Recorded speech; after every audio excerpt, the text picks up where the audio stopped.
কেমন আছো তুমি? আমি একদম মাস্ত। কেন? সকাল থেকে কোনো কল নাই, মেসেজ নাই, সবকিছু ঠিক আছে তো?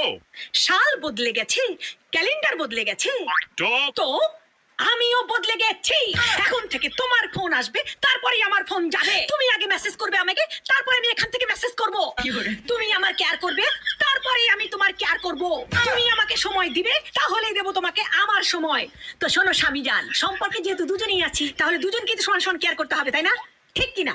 এটা কি সব সময় পাগলের মতো আমি তোমাকে মেসেজ আর কল করব তোমার চিন্তায়, আর তোমার পক্ষ থেকে থাকবে শুধু নীরবতা? কেন? আর হ্যাঁ, নিজে থেকে আমি তোমাকে আর কখনো আই লাভ ইউ আর বলবো না। আগে তো তুমি তোতা পাখির মতো বলতে থাকতে I love you, I love you. এখন কি হয়েছে? সব দায় দায়িত্ব কি আমি নিয়ে রাখছি?